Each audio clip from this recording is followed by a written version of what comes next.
அண்மை செய்தி சென்னை பெரம்பூர் பகுதியைச் சேர்ந்த பகுஜன் சமாஜ் கட்சி மாநில தலைவர் ஆம்ஸ்ட்ராங் வெட்டி கொலை செய்யப்பட்டிருக்கிறார். அண்மை செய்தியாக பார்த்து வருகிறோம். பகுஜன் சமாஜ் மாநில தலைவர் வெட்டி கொலை செய்யப்பட்டிருக்கிறார்.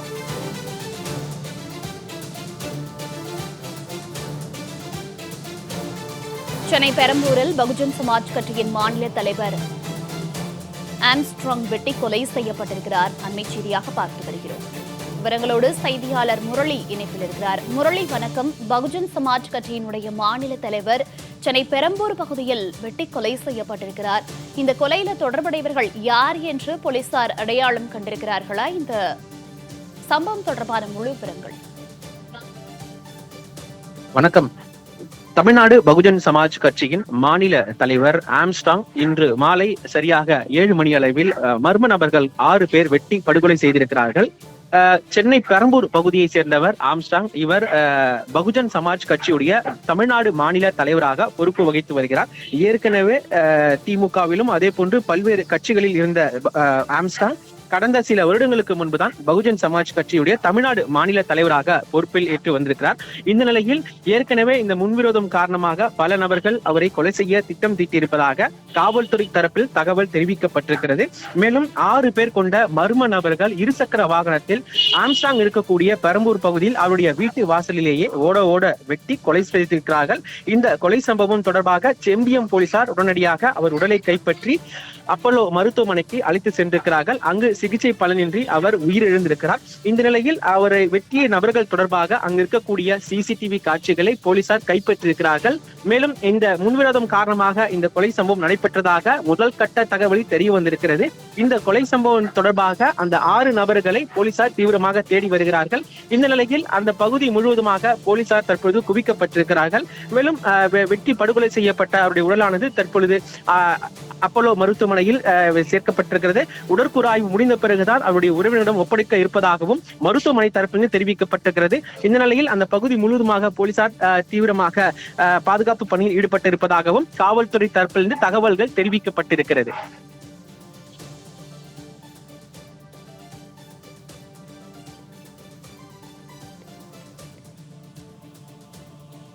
முரளி, தொடர்ந்து பகுஜன் சமாஜ் கட்சியினுடைய மாநில தலைவர் சிகிச்சை பலனின்றி உயிரிழந்ததாக தகவல் வெளியாகி இருக்கு. பகுஜன் சமாஜ் கட்சியினுடைய மாநில தலைவர் மட்டுமல்ல, அண்மை காலமாக தமிழகத்துல சட்டம் ஒழுங்கு இது போன்ற ஒரு சம்பவங்களால் கேள்விக்குறியாக கூடிய நிலையில இந்த சம்பவம் தொடர்பாக சமூக ஆர்வலர்கள் என்ன மாதிரியான கருத்துக்களை முன்வைக்கிறார்கள்? நிச்சயமாக கடந்த 2 நாட்களுக்கு முன்பு கூட தமிழகத்தில் அதிமுக சேர்ந்த பிரமுகர் ஒருவர் திமுக பிரமுகரால் வெட்டி படுகொலை செய்யப்பட்டிருக்கிறார். தொடர்ச்சியாக சென்னை மட்டுமில்லாமல் தமிழகம் முழுவதுமாக இது போன்ற குற்ற சம்பவங்கள் தொடர்ச்சியாக அதிகரித்துக் கொண்டுதான் வருகிறது. குறிப்பாக இவர்கள் முன்விரோதம் காரணமாக இது போன்ற கொலை சம்பவங்கள் நடந்திருப்பதாக காவல்துறை தரப்பிலிருந்து தகவல் தெரிவிக்கப்பட்டாலும் ஆனால் அந்த இடத்தில் சட்டம் ஒழுங்கு பாதுகாக்கப்படவில்லை என்பது ஒரு பெரிதும் குற்றச்சாட்டாகவே பார்க்கப்படுகிறது. இந்த நிலையில் இந்த பெரம்பூரில் பட்ட பகலில், அதாவது இன்று மாலை சரியாக அவருடைய வீட்டு வாசலிலேயே மர்ம நபர்கள் 6 பேர் இருசக்கர வாகனத்தில் சரமாரியாக அவரை ஓட விரட்டி வெட்டி கொலை செய்திருக்கிறார்கள். இந்த சம்பவம் தொடர்பாக தற்பொழுது போலீசார் தொடர் விசாரணை நடத்தி வருகிறார்கள். இருப்பினும் இந்த கொலை சம்பவம் எப்படி நடந்திருக்கிறது, அதே போன்று தொடர்ச்சியாகவே தமிழகம் முழுவதுமாக இது போன்ற ஒரு கொலை சம்பவங்கள் தொடர்ச்சியாக நடைபெற்றுதான் வருகிறது. இந்த நிலையில் தமிழகத்தில் சட்டம் ஒழுங்கு சீர்குலையாமல் இருப்பதற்காக காவல்துறை என்ன நடவடிக்கை எடுத்திருந்தாலும் இது போன்ற ஒரு கொலை சம்பவங்கள், திருட்டு சம்பவங்கள், கொள்ளை சம்பவங்கள் தொடர்ச்சியாக நடைபெற்றுதான் வருகிறது. இந்த விவகாரத்தில் ஒரு அரசியல் கட்சி மாநில தலைவராக இருக்கக்கூடியவர் ஆம்ஸ்ட்ராங், அவருடைய வீட்டு வாசலிலேயே மர்ம நபர்கள், அதுவும் இளம் சிறுவர்கள் என்பதும் கூறப்படுகிறது. அவர்களை பிடித்தால் மட்டுமே எதன் காரணமாக அவர்கள் கொலை செய்திருக்கிறார்கள் என்ற முழு தகவல்கள் தெரிய வரும் என காவல்துறை தெரிவித்திருக்கிறது. மேலும் தொடர்ச்சியாக இது போன்ற சம்பவங்கள் தொடர்ச்சியாக நடத்தப்பட்டு வருவதாகவும் சமூக ஆர்வலர்கள் தெரிவித்திருக்கிறார்கள். இது போன்ற சம்பவங்கள் நடைபெறுவது காவல்துறைக்கோ அல்லது பலவிதமான தகவல்கள் தெரிவிக்கப்பட்டாலும் அவர்கள் இது போன்ற தகவல்களை தடுக்க முயற்சி செய்யாமல் அந்த கொலை சம்பவங்கள் அரங்கேறி வரக்கூடிய ஒரு சூழ்நிலை தான் பார்க்கப்படுகிறது. மேலும் இந்த விவகாரத்தில் தற்போது சிசிடிவி காட்சிகளையும் போலீசார் கைப்பற்றிருக்கிறார்கள். இந்த கொலைக்கான சம்பவம் குறித்து தொடர் விசாரணை நடத்தப்பட்டு வருவதாக புளியந்தோப்பு துணை ஆணையர் தகவல் தெரிவித்திருக்கிறார். முரளி, 6 பேர் கொண்ட கும்பல் இருசக்கர வாகனத்தில் ஆம்ஸ்ட்ராங்கை வெட்டி கொலை செய்திருக்கிறார்கள். இந்நிலையில் சிகிச்சை பெற்று வந்த அவர் சிகிச்சை பலனின்றி உயிரிழந்திருக்கிறார். தொடர்ந்து அவருடைய உடலானது பிரேத பரிசோதனைக்கு எப்போது அனுப்பப்படுகிறது? தொடர்ந்து போலீசார் இது தொடர்பாக தனிப்படை ஏதேனும் அமைத்து குற்றவாளிகளை தேடும் பணியில ஈடுபட்டிருக்கிறார்களா? அது தொடர்பான விவரங்கள். நிச்சயமாக இன்று மாலை 7 மணி அளவில் தான் ஆம்ஸ்டாங் அவருடைய வீட்டு வாசலிருந்து வெளியே வந்திருக்கிறார். மர்ம நபர்கள் இந்த இருசக்கர வாகனத்தில் வந்த மர்ம நபர்கள் அவருடைய வீட்டு வாசலிலேயே வெட்டி இருக்கிறார்கள். இந்த தகவல் அறிந்த உடனடியாக அவருடைய வீட்டின் அக்கம் பக்கத்தினர் உடனடியாக அருகில் இருக்கக்கூடிய மருத்துவமனைக்கு கொண்டு சென்றிருக்கிறார்கள். அவர்கள் இந்த இடத்தில் மருத்துவம் பார்க்க முடியாது என சொல்லியிருக்கிறார்கள். உடனடியாக அவரை அழைத்துக் கொண்டு நேரடியாக தனியார் மருத்துவமனை அப்போலோ மருத்துவமனைக்கு கொண்டு சென்றிருக்கிறார்கள். அங்கு பரிசோதித்த மருத்துவர்கள் இவர் வரும் வழியிலேயே இறந்து விட்டதாக தகவல் தெரிவித்திருக்கிறார்கள். அது மட்டுமில்லாமல் உடனடியாக இந்த தகவல் செம்பியம் காவல் நிலையத்திற்கு தகவல் தெரிவிக்கப்பட்டிருக்கிறது. உடனடியாக செம்பியம் போலீசார் பெரம்பூர் சம்பவம் நடந்த இடத்திற்கு சென்றிருக்கிறார்கள். அங்கு விசாரணை மேற்கொண்ட பிறகு அந்த இடத்தில் இருக்கக்கூடிய அனைத்து சிசிடிவி காட்சிகளையும் கைப்பற்றி இருக்கிறார்கள். இந்த 6 நபர்கள் யார் என்பது அவர்களுக்கு அடையாளம் தெரியவில்லை. மேலும் அங்கு இருக்கக்கூடிய நபர்களும் எந்த நபர்கள் என்ற சொல்லக்கூடிய ஒரு சூழ்நிலை இல்லாமல் தான் இருக்கின்றது. அது மட்டும் இல்லாமல் வந்த நபர்கள் சிறுவர்கள் மட்டும் என தெரிய வந்திருக்கிறது. ஆகவே அந்த 6 நபர்களை தேடும் பணியில் போலீசார் ஈடுபட்டு வந்தாலும் கூட தற்பொழுது மருத்துவமனையில் அவர்கள் உயிரிழந்த தகவலை தெரிவித்திருக்கிறார்கள். இதற்கு அடுத்தபடியாக பிரேத பரிசோதனை தொடங்கும் என காவல்துறை தரப்பிலிருந்து தகவல் தெரிவிக்கப்பட்டிருக்கிறது. அது மட்டுமில்லாமல் அந்த 6 நபர்கள் இந்த இடத்தில் வெட்டியிருக்கிறார்கள். எதற்காக இந்த கொலை சம்பவம் நடைபெற்றது என்பது தொடர்பாக போலீசார் ஒருபுறம் விசாரணை மேற்கொண்டாலும் மருத்துவமனை தரப்பிலிருந்து காவல்துறையில் அளிக்கக்கூடிய அந்த அறிக்கைக்கு பிறகுதான் அவர்கள் பிரேத பரிசோதனை தொடங்குவார்கள். இன்று பிரேத பரிசோதனை தொடங்குவதற்கு வாய்ப்பில்லை என மருத்துவமனை தகவல் தெரிவித்திருக்கிறார்கள். நாளை பிரேத பரிசோதனை தொடங்கி அதற்கு அடுத்தபடியாக தான் அவர்களுடைய உடல் அவருடைய உறவினரிடம் ஒப்படைக்கப்படும் என மருத்துவமனை தரப்பிலிருந்து தகவல்கள் தெரிவிக்கப்பட்டிருக்கிறது.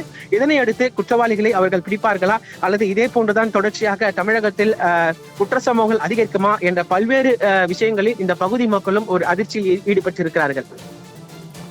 முரளி, பகுஜன் சமாஜ் கட்சி அப்படிங்கிறது இந்தியாவிலேயே ஒரு முக்கியமான ஒரு கட்சியாக இருக்கக்கூடிய இந்த நிலையில இந்த கட்சியினுடைய மாநில தலைவர் வெட்டி கொலை செய்யப்பட்ட சம்பவம் தொடர்பாக கட்சியினுடைய தலைமை ஏதேனும் விஷயங்களை முன்வைத்திருக்கிறார்களா? தொடர்பான விவரங்கள்.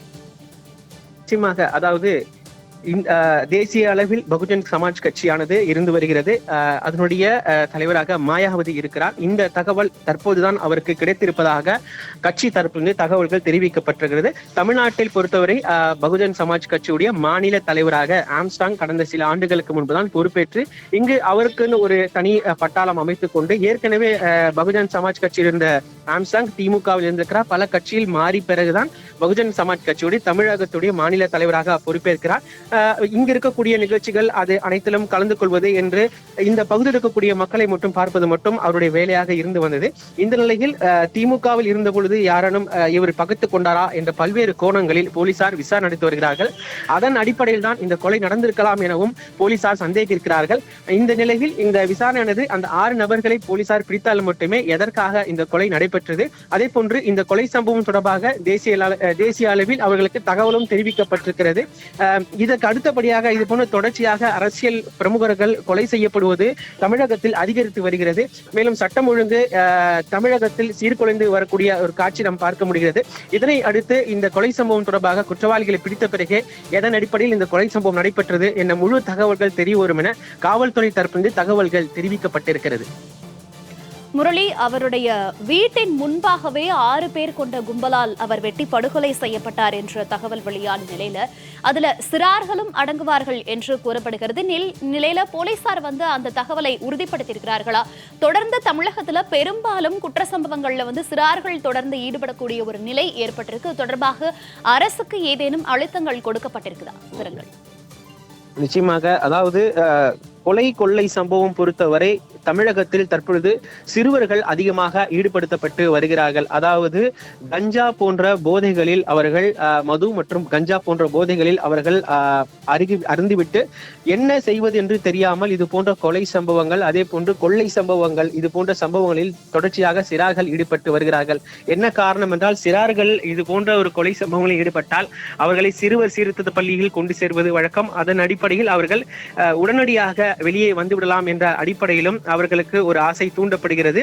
இதுவே 18 வயது நிரம்பிய ஒரு நபர் இது போன்ற கொலை சம்பவத்தில் ஈடுபட்டால் அவர்களுக்கு நிச்சயம் ஆயுள் தண்டனையோ அல்லது கடுங்காவல் தண்டனையோ வழங்கப்படும். ஆனால் இது போன்ற சிறார்களை வைத்து இது போன்ற கொலை சம்பவங்கள் தொடர்ச்சியாக தமிழகத்தில் நடத்தப்பட்டுதான் வருகிறது. காவல்துறை தரப்பிலிருந்து முறையான விளக்கங்களும் கொடுக்கப்படவில்லை.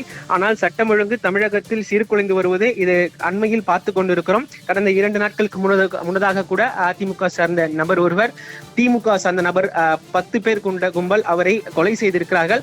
அவர்களுக்கு தண்டனையும் வழங்கப்பட்டிருக்கிறது. இந்த நிலையில் அடுத்தபடியாக அடுத்த 2 நாட்களிலேயே தமிழகத்துடைய மாநில தலைவர், பகுஜன் சமாஜ் கட்சியுடைய மாநில தலைவரை அவருடைய வீட்டு வாசலிலேயே வெட்டி கொல்லக்கூடிய ஒரு சம்பவம் சென்னையில் நடைபெற்றிருக்கிறது.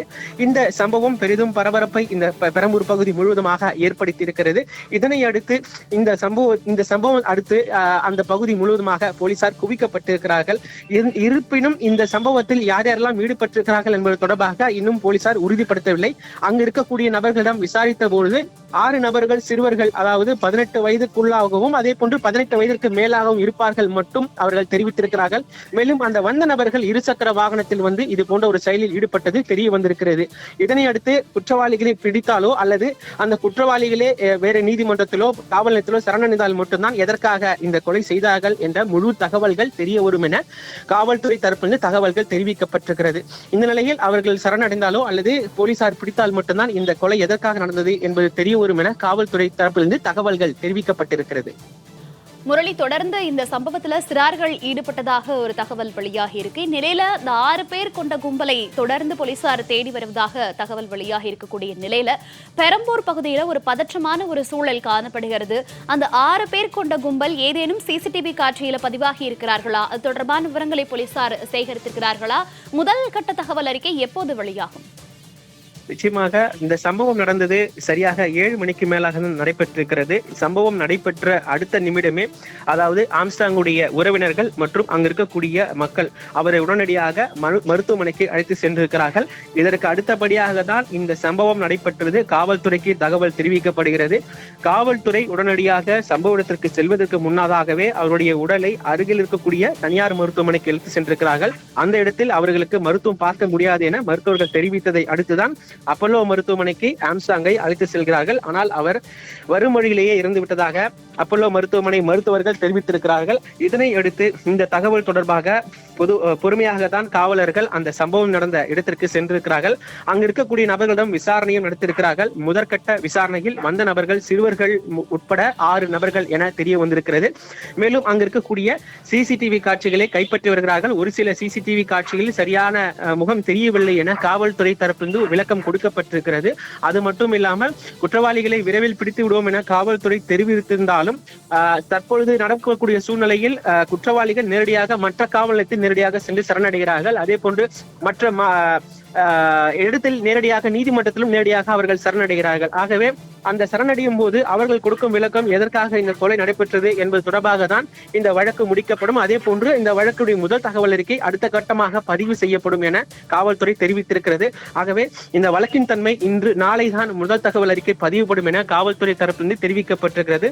தொடர்ச்சியாக இந்த பகுதி முழுவதுமாக போலீசார் போடப்பட்டிருக்கிறார்கள்.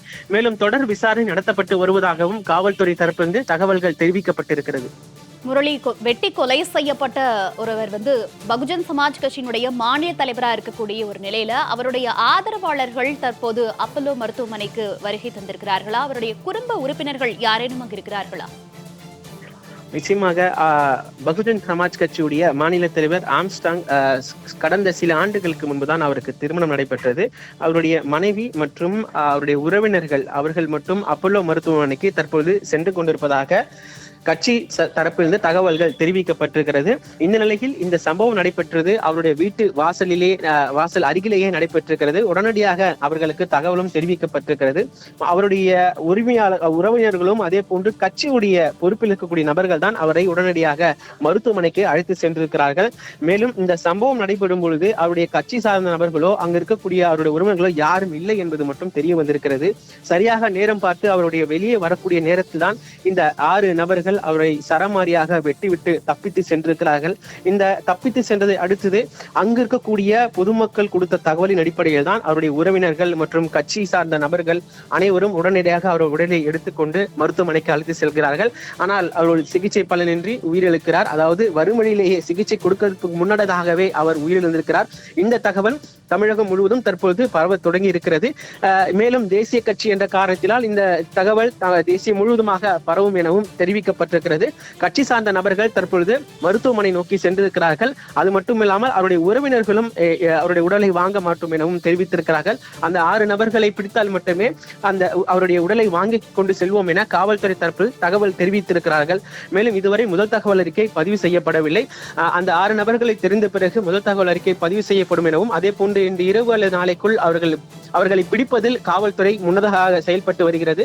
மேலும் இது தொடர்பாக அழுத்தம் காவல்துறைக்கு இன்னும் அதிகரித்துக் கொண்டுதான் இருக்கிறது. இந்த நிலையில் அவர்களை பிடித்த பிறகுதான் நிச்சயம் அவர் முதல் தகவல் அறிக்கை பதிவு செய்வார்கள் என காவல்துறை தரப்பிலிருந்து விளக்கம் தெரிவித்தால் கூட தொடர்ச்சியாக பெரம்பூர் பகுதி முழுவதுமாக போலீசார் குவிக்கப்பட்டிருக்கிறார்கள். அது மட்டுமில்லாமல் தொடர்ச்சியாக இந்த அரசியல் பிரமுகர்கள் வெட்டப்படுவது, கொலை செய்யப்படுவது தொடர்ச்சியாக நடத்தப்பட்டு தான் வருகிறது. இந்த நிலையில் தற்பொழுது அப்போலோ மருத்துவமனையிலும் போலீசார் பாதுகாப்புக்கு போடப்பட்டிருக்கிறார்கள். மேலும் அவருடைய பிரேத பரிசோதனையானது நாளை நடைபெறும் என மருத்துவமனை தரப்பிலும் தகவல்கள் தெரிவிக்கப்பட்டிருக்கிறது. இதனை அடுத்து இந்த விவகாரத்தில் சென்னை தற்பொழுது பதட்டமான சூழலில் தான் இருக்கிறது. ஏனென்றால் ஒரு தமிழகத்துடைய அரசியல் தலைவராக, இந்த பகுஜன் சமாஜ் மாநில தலைவராக இருக்கக்கூடியவரை அவருடைய வீட்டு வாசலிலேயே வெட்டி கொலை செய்திருக்கிறார்கள். இந்த சம்பவம் தொடர்பாக பல்வேறு அரசியல் கட்சி சார்ந்த நபர்கள் அவர்களுடைய கண்டனங்களை தெரிவித்து வருகிறார்கள். தமிழகத்தில் அதே போன்று சென்னையில் குறிப்பாக சட்டம் ஒழுங்கு பாதுகாப்பு என்பது சரியாக இல்லை என தெரிய வந்திருக்கிறது. திமுக அரசை பொறுத்தவரை இது போன்ற கொள்ளை சம்பவங்கள் நடத்தப்படுவது வழக்கமாக இருந்து வருகிறது. அதன் அடிப்படையில் தான் தற்போது சென்னையும் தமிழகம் ஒரு சட்டம் ஒழுங்கு சீர்குலைந்து காணப்படுவதை நாம் பார்த்துக் கொண்டிருக்கிறோம். மேலும் இந்த குற்றவாளிகளை விரைவில் பிடித்து விடுவோம் என காவல்துறை தெரிவித்தால் கூட இது போன்ற கொலை சம்பவங்களை தடுக்க முடியாமல் தவறியது காவல்துறையுடைய ஒரு சுணக்கம் என்பதுதான் தெரிய வருகிறது.